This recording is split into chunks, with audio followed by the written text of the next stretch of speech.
हाय दोस्तों, add education में आपका स्वागत है। दोस्तों ये पॉलिटी की क्लास है एंड इसमें हम पॉलिटी से रिलेटेड डिफरेंट जो आर्टिकल्स हैं उनकी जो जिस्ट हैं उसके बारे में हम डिस्कस करेंगे। अ,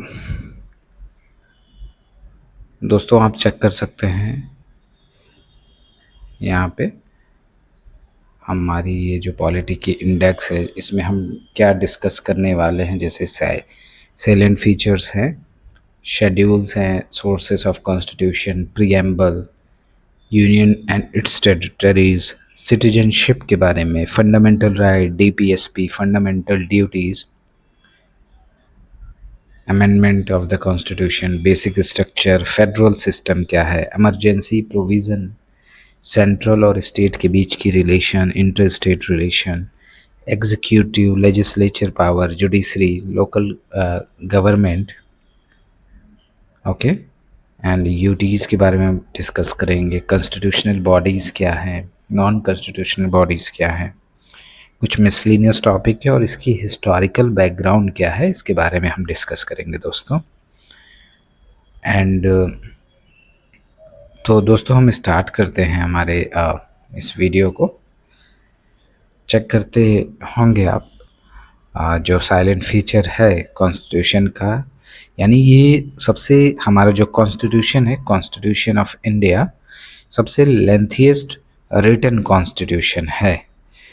इसमें ओरिजिनली जो 395 आर्टिकल्स थे और प्रेजेंटली 465 आर्टिकल्स है, ओके। एंड इसको डिवाइड किया गया है और अर्लियर 22 पार्ट्स में, नाउ 25 पार्ट्स हैं। और इसकी शेड्यूल्स जो हैं, पहले 8 शेड्यूल्स थी, अब 12 शेड्यूल्स हैं। कुछ शेड्यूल्स को ऐड किया गया है, आर्टिकल्स को ऐड किया गया है उसके हिसाब से। और ये इसका वास्टनेस का रीज़न भी है। जैसे जोग्राफिकल फैक्टर इसमें क्या है, इंडिया वास्ट कंट्री है, डाइवर्स कंट्री है, अलग अलग एथनिसिटी के लोग हैं, अलग लैंग्वेजेस हैं, उनके कल्चर हैं। उन सब डाइवर्सिटी की वजह से हर जो एथनिक ग्रुप है उसको ध्यान में रखते हुए इस कॉन्स्टिट्यूशन को फॉर्मुलेट किया गया है, डिज़ाइन किया गया है। और इसके ज़्यादातर जो आर्टिकल्स हैं वो इन्फ्लुएंस है गवर्नमेंट ऑफ इंडिया एक्ट 1935 से। ये हमारा सिंगल कॉन्स्टिट्यूशन है, ऐसा नहीं कि स्टेट के लिए अलग है या यूनियन के लिए अलग है, नहीं, ये सबके लिए, पूरी कंप्लीट कंट्री के लिए हमारे ये एक सिंगल कॉन्स्टिट्यूशन है। और इसमें डोमिनेशन ऑफ लीगल ल्यूमिनरीज भी हैं। तो हमने जो ड्रॉ किया है, अलग अलग सोर्सेस हैं। Doctor Ambedkar, B R Ambedkar, Constitution of India has been framed after ransacking all the known constitution of the world. Doctor Ambedkar का ये मानना था या ये कहना था कि दुनिया की जितने भी कॉन्स्टिट्यूशन है उन सब को थॉरली चेक करने के बाद, रीड करने के बाद, उसमें से जो बेस्ट पार्ट है हमारी कंट्री के लिए वो इस कॉन्स्टिट्यूशन में फॉर्मुलेट किए गए हैं, ओके। एंड इसका जो स्ट्रक्चरल पार्ट है वो गवर्नमेंट ऑफ इंडिया एक्ट 1935 से डिराइव किया गया है। फिलोसफिकल पार्ट अमेरिकन और आयरिश कॉन्स्टिट्यूशन से लिया गया है। पॉलिटिकल पार्ट ब्रिटिश कॉन्स्टिट्यूशन से लिया गया है, ओके। एंड ये जो कॉन्स्टिट्यूशन है इसको, ये blend of rigidity and flexibility दोनों हैं। ऐसा नहीं कि सिर्फ रिजिड है और ये चेंजेबल नहीं हो सकता है, ऐसा नहीं, ये टाइम टू टाइम अपडेट कर सकते हैं, क्योंकि अलग अलग टाइम टू टाइम हमारे जो कॉन्स्टिट्यूशन फॉर्मुलेशन, हमारे एंसेस्टर फोर फादर जिन्होंने इस कॉन्स्टिट्यूशन को फॉर्मुलेट किया है, उन्होंने इसको इस तरीके से डिज़ाइन किया है कि बीच में इसमें अमेंडमेंट किया जा सकता है time to time, okay. And rigidity जो है वो ली गई है अमेरिकन कॉन्स्टिट्यूशन से। जैसे special majority of the parliament, यानी 2/3 of the present voting plus support bye more than 50% of the total strength. अगर इसमें कोई अमेंडमेंट चाहिए तो स्पेशल मेजोरिटी से आप पास कर सकते हैं पार्लियामेंट में। 2/3 प्रेजेंट होने चाहिए मेंबर, वोट करने चाहिए, and plus support bye more than 50% के अबव सपोर्ट होना चाहिए स्ट्रेंथ का। स्पेशल मेजोरिटी है पार्लियामेंट की, कुछ जैसे ये स्पेशल मेजोरिटी ऑफ पार्लियामेंट में ये थी, एंड पॉइंट बी भी इसमें है, special majority of the parliament and with the rectification by half of the total state with simple majority. यानी जो रेक्टिफाई किया जाएगा यानी नोटिफाई किया जाएगा वो half of the total states with simple majority से पास किया जाना चाहिए। ऐसे लॉज जो इम्प्लीमेंट होते हैं या इफ़ेक्ट करते हैं स्टेट्स को। ओके, एंड फ्लेक्सिबिलिटी की बात करें तो ये ब्रिटिश कॉन्स्टिट्यूशन से लिया गया है। जैसे सिंपल मेजोरिटी है, हमारा constitution federal system with unitary बायस पे काम करता है, यानी फेडरल भी है, यूनिटरी भी बायस्ड है। एग्जाम्पल के लिए फेडरेशन के एग्जाम्पल हैं, जैसे डुअल गवर्नमेंट है, डुअल गवर्नमेंट यानी स्टेट में है, सेंट्रल में है। डिवीज़न ऑफ पावर है, पावर डिवाइड किया गया है अकॉर्डिंगली। हमारा रिटन कॉन्स्टिट्यूशन है और कॉन्स्टिट्यूशन ही सुप्रीम है। फाइनली जो कॉन्स्टिट्यूशन है वही हमारा सुप्रीम है। रिजिडिटी ऑफ द कॉन्स्टिट्यूशन है, इंडिपेंडेंट जुडिशरी और बाई कैमरलिज्म। हमारी जुडिशरी भी इंडिपेंडेंट है और ये बाई कैमरलिज्म है, यानी 2 हाउसेस हैं यहाँ पे। फीचर ऑफ यूनिटरी जैसे स्ट्रॉन्ग सेंटर है, ओके, सिंगल कॉन्स्टिट्यूशन है, सिंगल सिटीजनशिप है। हमारा जो फीचर है यूनिटरी का ये इसी प्रकार है।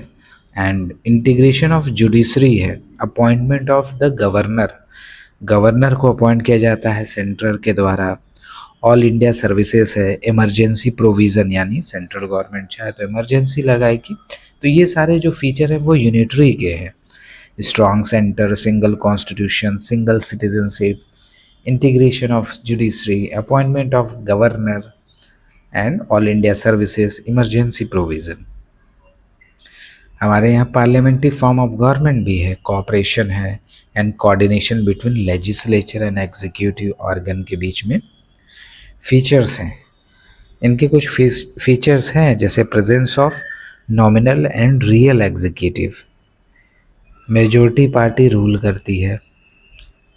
ओके, इसमें collective responsibility of the executive to the legislature है, double membership of the minister है, लीडरशिप है, double member of the ministership है। मतलब कि अगर एट ए टाइम आप लोकसभा के मेंबर भी हो सकते हैं, साथ में मिनिस्टर भी हो सकते हैं। And presence of nominal and real executive power है, मेजॉरिटी पार्टी ही रूल करती है, जो मेजॉरिटी में आती है वो।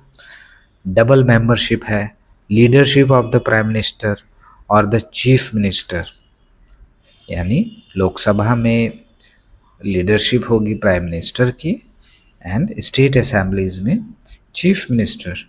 कलेक्टिव रिस्पॉन्सिबिलिटी है, dissolution of the lower house, Lok Sabha और असेंबली की बात हो रही है, सेंटर में लोकसभा और स्टेट में असेंबली की बात हो रही है, इसको डिसॉल्व भी किया जा सकता है लोअर हाउसेस को।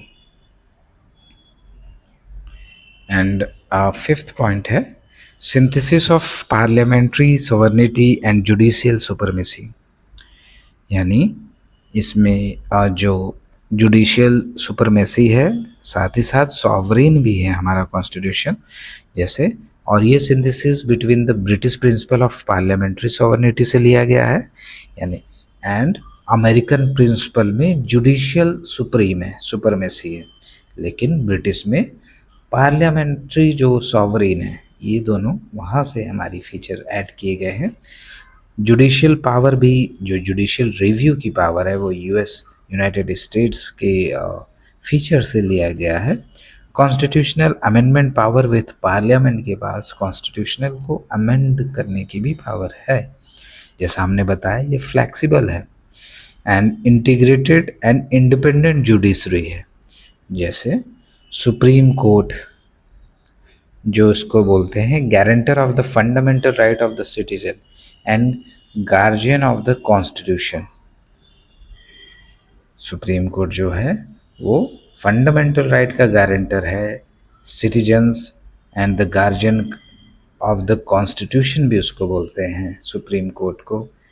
Integrated supreme court, high court and lower court enforce, ये बोथ यूनियन और स्टेट में इक्विवेबल है, यानी इक्वली एप्लीकेबल है।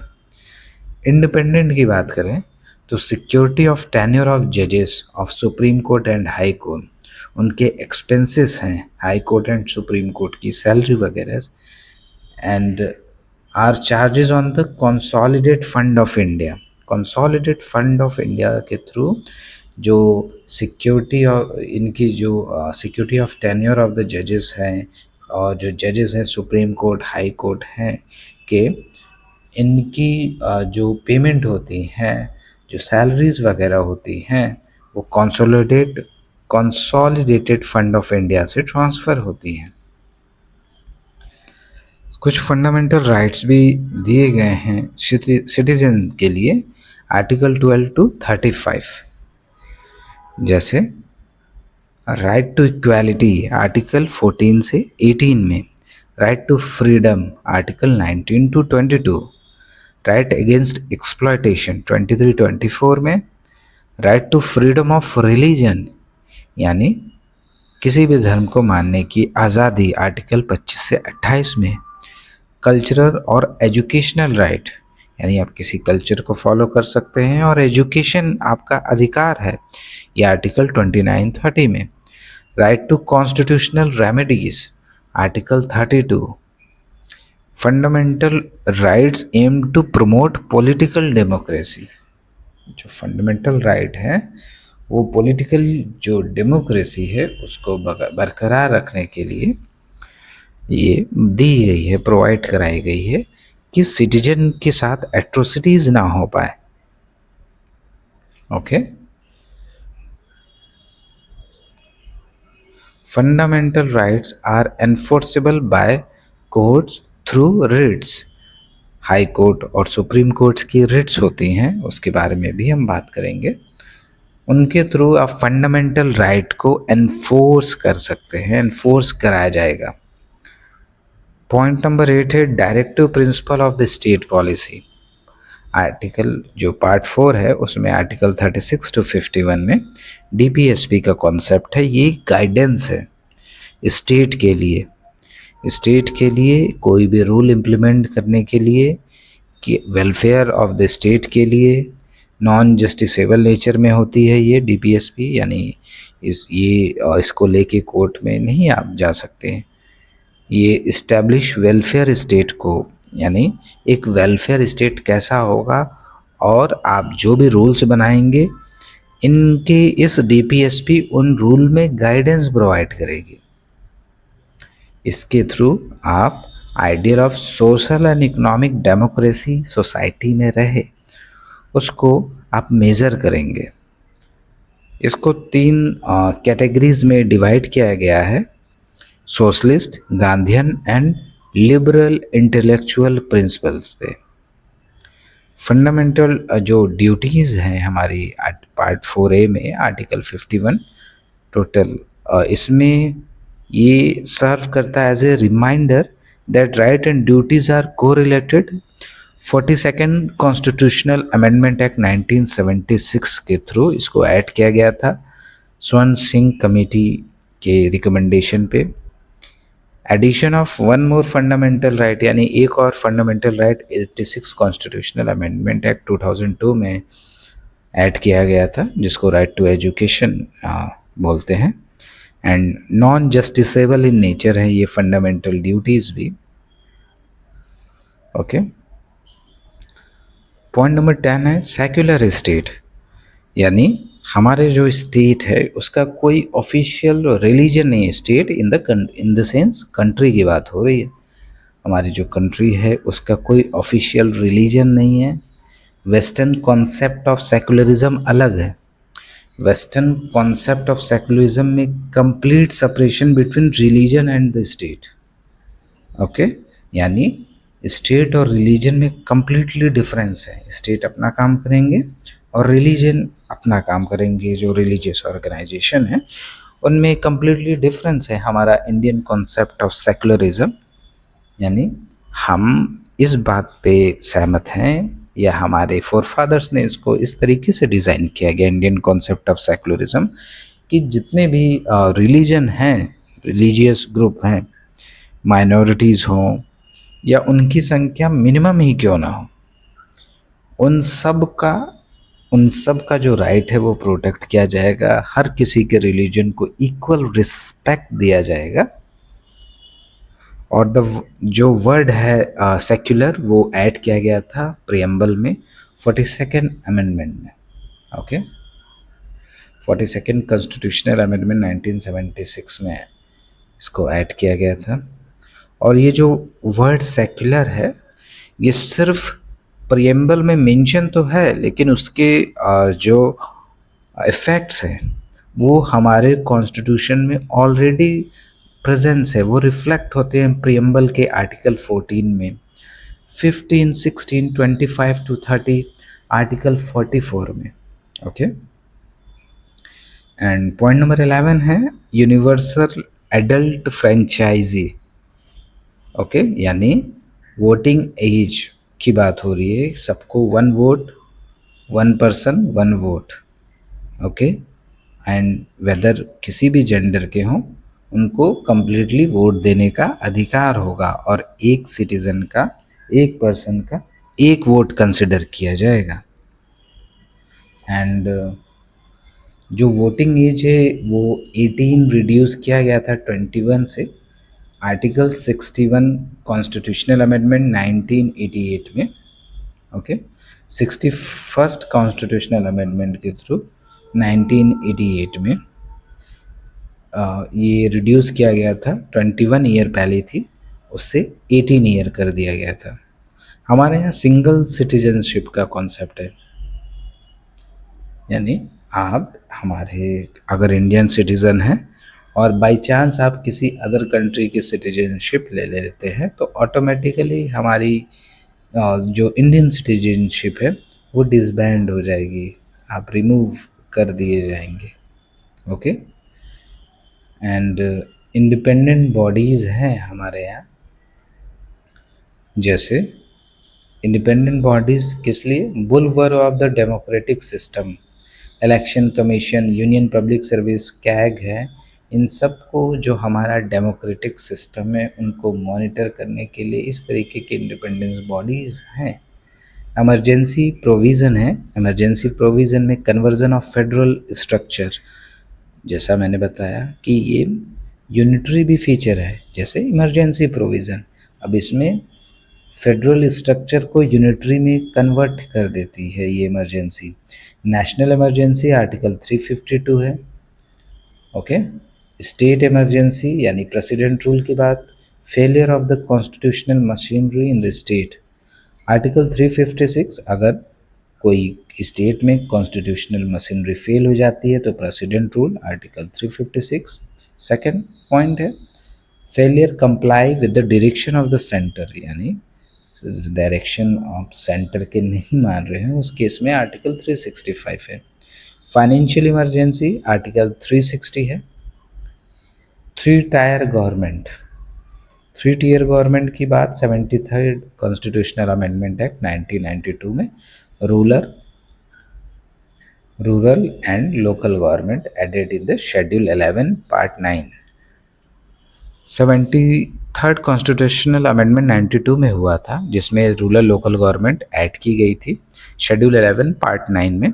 And 74th constitutional amendment urban local bodies create की गई थी, न्यू शेड्यूल सेम शेड्यूल 11 में पार्ट 9 में ऐड किया गया था 92 में। ओके, तो 73rd कॉन्स्टिट्यूशनल अमेंडमेंट ये rural, 74th constitutional amendment urban local bodies के लिए। ओके, एंड कोऑपरेटिव सोसाइटीज़ जो है 97th constitutional amendment act of 2011, fundamental right to form cooperative societies article 19(1)(c) में है।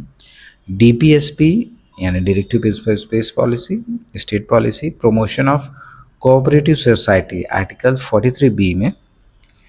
New chapter added part 9(b) में parliamentary power to regulate multi state cooperative societies and कुछ schedules है, schedule 2A 2B, sources of the constitutional feature. इसमें हम बात करेंगे sources of the constitutional feature में, जैसे emergency provision, administrative details, federal scheme, office of the governor, judiciary, public service commission, ये government of India act 1935 से लिया गया है। पार्लियामेंट्री गवर्नमेंट होगी, रूल ऑफ लॉ होगा, रिट्स की फैसिलिटी है, पार्लियामेंट्री प्रिविलेजेस है, सिंगल सिटीजनशिप है, बाई कैमरलिज्म है, लेजिस्लेटिव प्रोसीजर है, ये ब्रिटिश कॉन्स्टिट्यूशन से लिया गया है। Fundamental rights, impeachment of the president का इम्पीचमेंट, सुप्रीम कोर्ट और हाई कोर्ट के जजेस, जुडिशियल इंडिपेंडेंस, जुडिशियल रिव्यू और वाइस प्रेसिडेंट का पोस्ट, ये यूनाइटेड स्टेट्स से लिया गया है। DPSP, nomination of Rajya Sabha members की मेथड, यानी किस मेथड के थ्रू प्रेसिडेंट का इलेक्शन होगा, वो आयरलैंड से लिया गया है। कनाडा से federation with strong centre, residuary power centre के पास होगी, अपॉइंटमेंट ऑफ गवर्नर सेंटर करेगा और advisory jurisdiction of supreme court, ये कनाडा से लिया गया है। Concurrent list, freedom of the trade off commerce and joint sitting of the parliament, ये प्रोविज़न लिया गया है ऑस्ट्रेलिया से।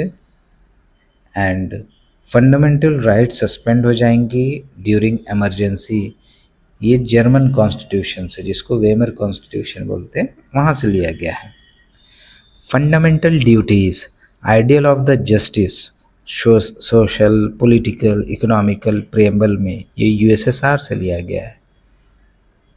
रिपब्लिक, लिबर्टी, इक्वालिटी, फ्रेटर्निटी, जो प्रियम्बल में वर्ड हैं, ये फ्रांस से लिया गया है। एंड फ्रेंच रिवॉल्यूशन के दौरान इस वर्ड्स का यूज़ हुआ था, इन वर्ड्स का। And amendment of the constitution and election of member of Rajya Sabha, यानी जो कॉन्स्टिट्यूशन का अमेंडमेंट है और इलेक्शन राज्यसभा के मेंबर का कैसे होगा, ये साउथ अफ्रीका से लिया गया है। प्रोसीजर इस्टेब्लिश बाय लॉ, ये जापान से लिया गया है। ओके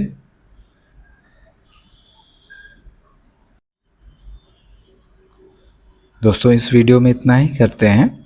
नेक्स्ट वीडियो में हम प्रियम्बल ऑफ द कॉन्स्टिट्यूशन के बारे में डिटेल में चेक करेंगे इन्फॉर्मेशन। दोस्तों, अगर आपको हमारी ये इनिशिएटिव एड एजुकेशन पसंद आए तो प्लीज़ हमारे चैनल को सब्सक्राइब करिएगा, लाइक करिएगा, शेयर करिएगा।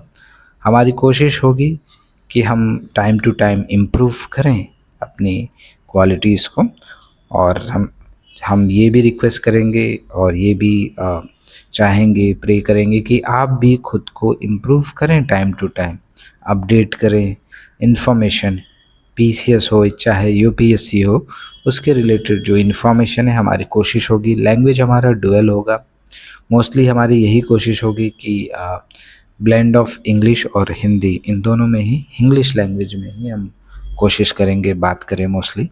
ओके, थैंक यू दोस्तों, थैंक यू सो मच।